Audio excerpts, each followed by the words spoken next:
all weekend. Not just like a little thunderstorm and like sprinkling rain showers, like pouring rain.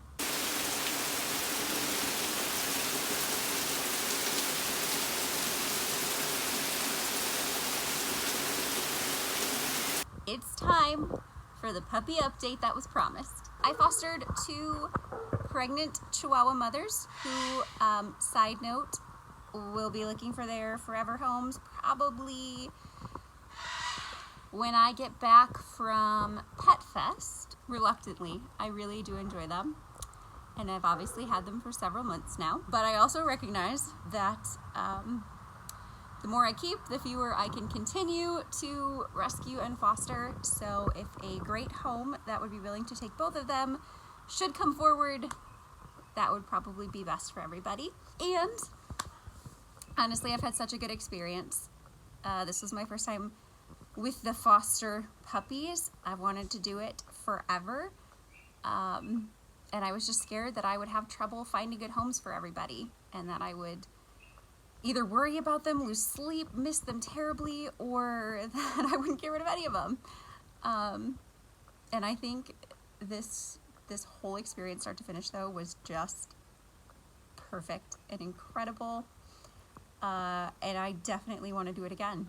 Maybe not for a little bit. I need to take a break. That was a lot of poop cleanup and a lot of sleepless nights, but it was so amazing. And now I have all of these incredible owners that have the puppies, and they have shared a bunch of cute videos and pictures, and they keep me updated, and it's just awesome. They love them as much as I did, and they totally spoil all of them, and I still get to see the majority of them on a pretty regular basis. Obviously, one of them lives with me, so there's that. And then my sister has one, my mom has one. One of my regular daycare dog owners has one. One of the pig owners that watches this channel, and I have pig sat for her before, has one. So yeah, they still get to see each other all the time. It's awesome. So it turned out great. Here's all the cute puppy footage that you really came here for, not to hear me ramble.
enjoyed going on this puppy journey with me. It was like dipping my toe in the water of, you know, my rescue that I'm like very slowly tiptoeing into because I don't want to dive right in and then, you know, get in over my head. So we're doing this slowly, and this was awesome. That's all for this video. That's probably really short. But hopefully super adorable.